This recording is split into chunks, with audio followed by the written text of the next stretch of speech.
ইরানে যুক্তরাষ্ট্র ও ইসরায়েলের যৌথ হামলা অব্যাহত রয়েছে। এই হামলায় নিহত হয়েছেন ইরানের সর্বোচ্চ নেতা আয়াতুল্লাহ আলী খামেনি। দেশটির সুপ্রিম ন্যাশনাল সিকিউরিটি কাউন্সিল জানিয়েছে, শনিবার ভোরে তেহরানের নিজ কার্যালয়ে আয়াতুল্লাহ খামেনিকে লক্ষ্যবস্তু করা হয়। এ সময় নিহত হন খামেনির মেয়ে, জামাই, নাতি ও পুত্রবধূ। এ ঘটনায় শোক প্রকাশ করে ইরানে ৪০ দিনের রাষ্ট্রীয় শোক এবং ৭ দিনের ছুটি ঘোষণা করা হয়েছে। পাল্টা পদক্ষেপে অঞ্চলটির বেশ কয়েকটি দেশের রাজধানী ও প্রধান শহরগুলোতে ষষ্ঠ দফার হামলা চালিয়েছে ইরান। বিস্তারিত জানাচ্ছেন Imrul Hasan. Optical brightener, colour guard এবং জার্ড লক সমৃদ্ধ অ্যাডভান্স ফর্মুলায় এলো নতুন রে ডিটারজেন্ট পাউডার। শেষ পর্যন্ত মার্কিন প্রেসিডেন্ট ডোনাল্ড ট্রাম্পের ঘোষণাই সত্যি হলো। রোববার সকালে ইরানের রাষ্ট্রীয় সংবাদ মাধ্যমে সর্বোচ্চ নেতা আয়াতুল্লাহ আলী খামেনি নিহত হওয়ার খবর নিশ্চিত করেছে।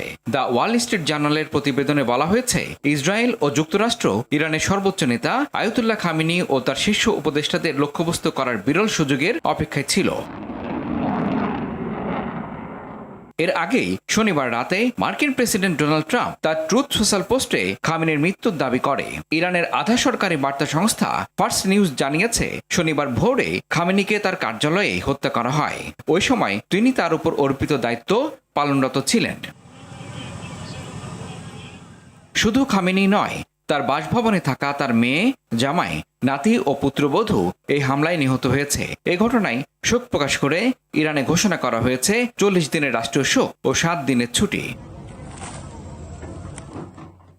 বিবিসি বলছে, এই হামলায় কমপক্ষে ৪০ জন ইরানি কর্মকর্তা নিহত হয়েছেন। এর মধ্যে Islamic revolutionary guard corps commander এবং প্রতিরক্ষা মন্ত্রীও রয়েছেন বলে দাবি করছে সংস্থাটি। এছাড়া ইরানের শীর্ষ ৭ কর্মকর্তাকে হত্যার দাবি করেছে ইসরায়েলি সেনাবাহিনী IDF।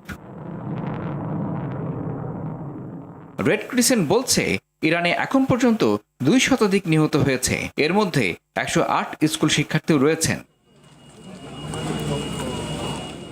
এদিকে পাল্টাপাল্টি হামলা অব্যাহত রেখেছে উভয় পক্ষ। রাজধানী তেহরান সহ পশ্চিম ও মধ্য ইরানের ৩০টিরও বেশি স্থানে হামলা চালিয়েছে ইসরায়েলি বিমান বাহিনী। ইরানের বিপ্লবী গার্ড বাহিনী IRGCর বেশ কয়েকটি কমান্ড সেন্টার এবং গুরুত্বপূর্ণ নেতাদের আবাসস্থল লক্ষ্য করে এই হামলা চালানো হয়। এদিকে ইরানের ইসলামিক রেভলিউশনারি গার্ড কর্পস মধ্যপ্রাচ্য জুড়ে অবস্থিত ২৭টি মার্কিন সামরিক ঘাঁটিতে ভয়াবহ হামলা করেছে।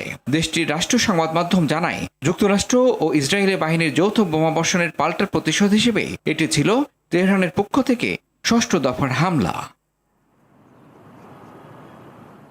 ইমরুল হাসান, RTV।